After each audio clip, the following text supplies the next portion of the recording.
¿ya? Ustedes lo proyectan en el S. En cada uno de estos tubos de ensayo voy a colocar una cantidad fija de hemoglobina. ¿De acuerdo? Ya. Fija. ¿Cuánto? No importa, lo suficiente para poder hacer el experimento. Si ese sentido no me interesa. Pero mira lo que voy a hacer. ¿Ya? Por ejemplo, al tubo número 1 lo voy a exponer a esta presión parcial de oxígeno. Y aquí quiero que estén mirando para acá, porque si no, a 10. Entonces, mira lo que pasa, que cuando yo expongo ese tubo número 1 a esa presión parcial de oxígeno, voy a encontrar que aproximadamente ese es el porcentaje de moléculas de hemoglobina que están acopladas con oxígeno. ¿Ya? Lo que estoy hablando aquí es porcentaje, por lo tanto, no es el total de las moléculas de hemoglobina, sino que es un porcentaje, y supongo que se dan cuenta que es bajito. ¿No es cierto? Si hago lo mismo con el tubo número 2 y lo pongo a una presión parcial de 20 milímetros de mercurio, voy a decir que ese es el porcentaje de moléculas de hemoglobina que está asociada a oxígeno. ¿De acuerdo? Bueno, si es que logran entender, entonces se dan cuenta de que puedo colocar muchos tubos y me voy dando cuenta de que voy viendo que la cantidad de hemoglobina que se va acoplando con oxígeno va creciendo. ¿No es cierto? Pero, fíjense bien, llega un momento en que por más que yo aumente la presión parcial de oxígeno, me doy cuenta que las moléculas de hemoglobina no atrapan más. ¿No es cierto? Entonces, si yo hago la interpolación, ya voy a decir que ese es el porcentaje máximo de saturación de la molécula de hemoglobina. ¿Estamos claros? Ya. Si yo miro ahí el gráfico más o menos, yo calculo que logro ya el máximo de saturación de la molécula de hemoglobina aproximadamente a los 95. Más o menos. ¿No es cierto? ¿Estamos claros? Ya. ¿Cuánto es la mitad de 95? 47.5. Amén. ¿Cuánto? 47.5. 45,25. 47.5. 47. Bueno, fíjense bien. Si yo voy a la mitad, 47, yo creo que está como por allí. ¿No es cierto? Entonces yo vengo y pregunto, ¿qué presión parcial de oxígeno necesito para lograr el 50% de la saturación máxima de la molécula de hemoglobina? 40. 30. Veamos, si yo estoy aquí, 30.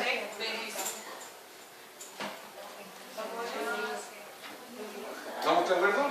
Pero estamos, yo lo estoy haciendo ahí porque no tengo cuadriculado, pero ustedes lo pueden hacer sin ningún problema. Pero ¿qué me interesa? Me interesa es que yo sé que cada vez que yo ponga a una cantidad de hemoglobina determinada, a esta presión parcial de oxígeno, yo voy a tener el 50% de la saturación máxima. ¿Cuánto es la saturación máxima? 95, no es 100. ¿Estamos claros? Bueno, a este valor que está aquí se le conoce con el nombre de el P50. Sí. ¿De acuerdo? ¿Ya? El P50. Entonces, ¿qué es lo que es el P50? Es la presión parcial de oxígeno a la cual yo voy a lograr el 50% de la saturación máxima. ¿Estamos claros? Ya. Pero, fíjense bien, este experimento lo he hecho en condiciones fisiológicas. ¿Ya? Cuando yo digo que lo he hecho en condiciones fisiológicas, lo que yo estoy diciendo es que lo he hecho a un pH igual a 7.4 y a una temperatura de 37 grados. ¿Estamos claros? Ya. Aquí vamos a hacer un paréntesis. Seguramente ustedes tienen que haber escuchado hablar de que la molécula de hemoglobina tiene una afinidad por el oxígeno y que la molécula de hemoglobina tiene una afinidad por el CO2. ¿No es cierto? Y la pregunta que me surge aquí en este momento es, ¿por qué afinan los dos? ¿O habrá alguna diferencia? ¿Es más afín a uno que a otro? ¿Cómo es posible que si la molécula de hemoglobina, si tú eres el oxígeno y yo soy la molécula de hemoglobina, ¿cómo es posible que yo te tome y que de repente me aparece CO2 y yo venga, te suelte y te agarre a ti. ¿Cómo es posible que ocurra eso? ¿Cómo puedo hacer que eso cambie? Porque estoy diciendo en el fondo que la molécula de hemoglobina es lábil, ¿no es verdad? Se une con otro o con este otro, pero ¿cuáles son los factores que de alguna u otra manera son capaces de inducir a este cambio? ¿No tiene que ver con el grupo de hemoglobina y el grupo N? No, no. Y pensé que se me dan cuenta, pero dentro de los factores son estos. ¿Como el pH del pH? El pH y la temperatura. O sea, es decir, cuando yo tengo, por favor escuchen bien, todavía no noten nada. Cuando yo tengo un pH particular, la molécula de hemoglobina es más afín por un gas que por el otro. Pero si cambio ese pH, la afinidad cambia en el otro sentido. Con respecto a la temperatura pasa exactamente lo mismo. O sea, a una temperatura determinada soy más afín a una molécula que a la otra. Si modifico la temperatura, cambia mi afinidad. Entonces, eso es lo que quiero que nosotros analicemos. ¿De acuerdo? ¿Estamos claros? Ya. Entonces, fíjense en esto, ¿por qué? Y vamos a tener que explicar el por qué. Miren ahí. El fenómeno se llama el efecto Bohr, ¿ya? Y estoy analizando la influencia que tiene el pH sobre esta afinidad. Cuando ustedes miran ahí, yo quiero que se fijen en esto. Mi curva patrón es la que está aquí al centro y que la estoy haciendo a un pH de 7.4. ¿Vamos claros? Entonces, mira, cuando yo tengo un pH sobre 7.4, o sea 7.6, mi curva se me desplaza hacia la izquierda. Entonces, fíjense, si se me desplaza hacia la izquierda, ¿ya? ¿Cuánto oxígeno, ya? En términos cualitativos, no cuantitativos, ¿cuánto oxígeno tiene atrapada la molécula de hemoglobina comparándolo con la patrón cuando yo pongo a esta molécula a 20 milímetros de mercurio de oxígeno? Entonces, ¿qué es lo que voy a ofrecer? Si lo tengo a 20, mira, hago la interpolación, esa es la cantidad que tengo en la curva normal. Pero, si yo modifico el pH y lo llevo a 7.6, estoy diciendo que a un pH alcalino, la molécula de hemoglobina atrapa más oxígeno. O dicho de otra manera, la molécula de hemoglobina ya es más afín por el oxígeno, por lo tanto atrapa más. O dicho de otra manera, la molécula de hemoglobina no cede fácilmente el oxígeno, lo tiene atrapado. ¿Se fijaron? ¿Tres formas de decir lo mismo? ¿Ya? ¿Qué pasa cuando yo tengo a la molécula de hemoglobina en un pH ácido? Ácido me refiero del valor parámetro que estoy tomando en la sangre. Lo que estoy observando entonces es que la molécula de hemoglobina tiene menos oxígeno atrapado. O dicho de otra manera, la molécula de hemoglobina es menos afín por el oxígeno. O la tercera alternativa, la molécula de hemoglobina ante un ambiente ácido cede fácilmente el oxígeno. Bueno, a esas curvas se le llama curva de disociación. Yo me estoy liberando, me estoy disociando. ¿Estamos claros? Ahora, la pregunta es, ¿qué evento o qué hecho desde el punto de vista fisiológico me induce a estas modificaciones de pH? ¿Qué creen ustedes? ¿Qué eventos son los que me llevan a que el pH en alguna instancia sea ácido, en alguna instancia sea básico? ¿Qué fenómeno? ¿Ah? Las concentraciones de iones. Perfecto. ¿Ya? Bien, bien. ¿Ya? Estamos hablando entonces que el valor de pH está determinado por la concentración de hidrogenio, ¿no es cierto? Pero la pregunta es, ¿bajo qué circunstancias me aumenta la producción de protones o me disminuye la producción de protones? ¿Ya? Y no sé si se lo pasaron, pero lo vamos a hacer de esta manera. Miren, cuando yo tengo un metabolismo y lo analizo, yo puedo tomar lo siguiente, puedo tomar por ejemplo una molécula de glucosa, metabolizarla y me voy a encontrar con que se produce CO2 más agua. ¿Estamos de acuerdo con eso? Sí. Pero resulta que este CO2 es el responsable del pH. ¿Por qué? Porque este CO2 en un ambiente acuoso, gracias a una enzima que se llama ligrasa carbónica, forma el ácido carbónico. El ácido carbónico se disocia el protón y el bicarbonato. Y ahí está. Entonces, miren lo que acontece. Que si yo tengo un metabolismo aumentado, significa que voy a tener grandes producciones de CO2, y si tengo grandes producciones de CO2, significa que voy a tener como consecuencia una gran cantidad de protones. Y esa gran cantidad de protones hace que entonces el pH baje. Sí, ¿No así es cierto? Ya. Y si el pH baja, la molécula de hemoglobina suelta el oxígeno, ¿eso es conveniente? No. O sea, ¿Sí o no? Sí, ¿por qué? sí y no. No te escuché. No, esa porque es tiene la que respuesta. sacar los desechos de la célula también. Perdón. Porque tiene que también sacar el desecho de la célula. ¿Y qué derecho va a sacar? CO2. CO2, po. Y bueno, po. ¿Y cómo ocurre eso, po? El intercambio gaseoso. Ah, no, pues si me está hablando de la célula, ¿cómo hace el intercambio gaseoso? Mire, usted sabe que si yo tomo glucosa y la metabolizo en el citoplasma, citoplasma, voy a producir, ¿qué cosa? Voy a producir ATP, voy a producir CO2 y puedo, por ejemplo, voy a producir ácido láctico. Y esto llamamos la vía anaeróbica. ¿Cuánto ATP voy a producir? Nada mismo, 2. En cambio, si yo llevo esto ya hacia la mitocondria, voy a producir 38 moléculas de ATP. ¿Me conviene o no? Pero para hacer esto, ¿qué es lo que necesito? Necesito poner oxígeno.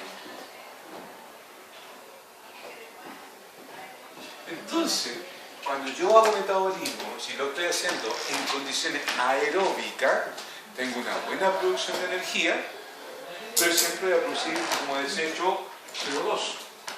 Y la cantidad de CO2 entonces es una limitante, porque me va a inducir a un descenso del pH. Entonces, ¿qué es lo que tengo que hacer? Si quiero tener una relación en que la molécula de hemoglobina me ceda el oxígeno fácilmente, la pongo en un ambiente ácido. Si quiero que la molécula de hemoglobina no me ceda fácilmente el oxígeno, la pongo en un ambiente básico. Pero como estoy requiriendo permanentemente oxígeno, entonces tengo que cambiar esa afinidad. Ahí está. Entonces, lo que tratan de ahí en la clínica, cuando tienen al paciente ahí y viene saliendo, en el caso tuyo que me habláis de que está ahí en recu, ¿no verdad? Y viene anestesiado, ya, y están ahí y le tienen puesto el saturómetro y tú ves que hay poca ventilación, lo colocan con oxígeno, ¿no es cierto? Pero en la medida que va modificándose, le retiran el oxígeno. ¿Cuándo? Cuando ya es autónomo. ¿Por qué? Porque el anestésico lo que hace es inhibir al sistema respiratorio, inhibir los centros respiratorios. Entonces, de repente, si la persona no es capaz de hacer eso, significa que vamos a estar en problemas, porque no voy a estar entregando la cantidad de oxígeno suficiente, por lo tanto el metabolismo va a estar alterado, por lo tanto la producción de ATP va a estar alterada, y la producción de ATP tiene que ver con el manejo de todas tus células, en la energía de tus células. ¿Estamos claros? Entonces, quiero que se fijen bien en eso, ¿ya? Tengo la relación entonces pH y capacidad de disociación o de asociación de la molécula de hemoglobina con el oxígeno. Por lo tanto, esa es una de las variables que hace que la hemoglobina sea lábil con respecto a unirse o no con el oxígeno. ¿Ok?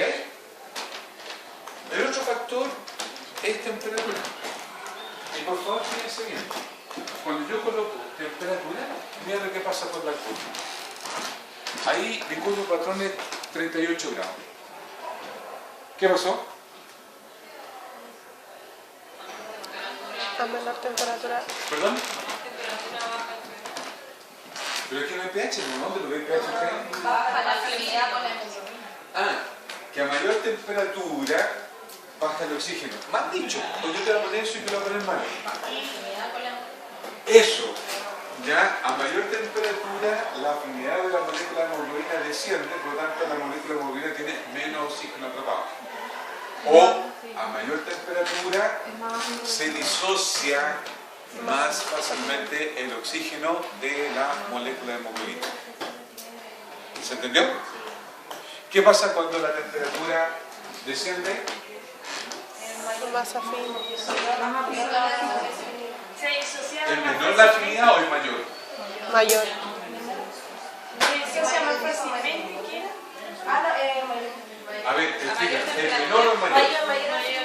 ¿Por qué mayor? Porque tengo más oxígeno atrapado, hay más afinidad. A menor temperatura. A menor temperatura, ¿sí o no? ¿Sí o no? A ver, no se estén guiando por lo que estoy diciendo, miren el gráfico. Sí. ¿Muestra eso sí o no? Sí. ¿Lo ves o no lo ves? Sí. Ya. Sí, pues, Sí, pues sí lo veo. ya. ¿Cómo lo puedes visualizar? Mira, a 20. ¿Te fijas? Tiene mayor.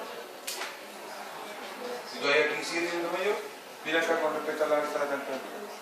Ya, por lo tanto, yo puedo decir, la temperatura alta favorece la disociación, la temperatura baja inhibe la disociación. Relacioname la temperatura con metabolismo.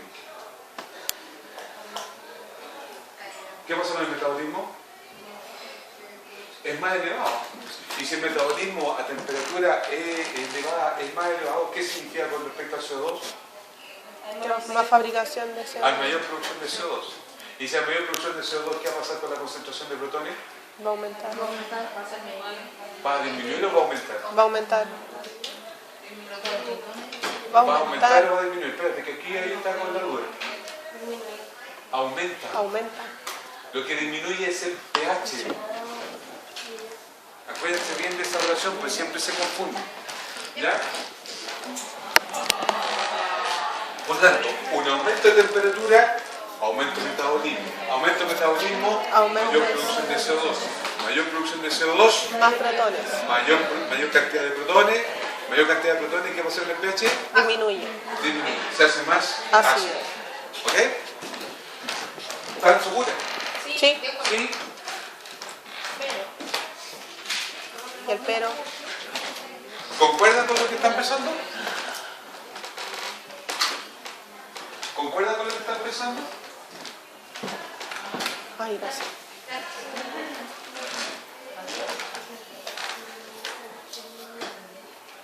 ¿Sí o no?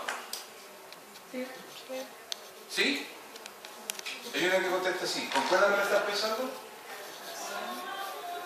Si la cantidad de CO2 en la sangre es esta, la normal, cuando tengo una cantidad de CO2 muy elevada, la molécula de hemoglobina tiene menos oxígeno atrapado. ¿Estamos de acuerdo? Sí. Sí, porque tengo que cederlo. ¿Ya? Cuando tengo una temperatura baja o tengo una concentración de CO2 baja, la molécula de hemoglobina no cede fácilmente el oxígeno porque no lo necesita todavía. Por lo tanto, baja concentración de CO2, mayor cantidad de oxígeno atrapado por la molécula de hemoglobina. O se disocia menos. Mayor cantidad de CO2, la disociación es mayor. ¿Estamos claros? Vamos a ver cómo les va la prueba.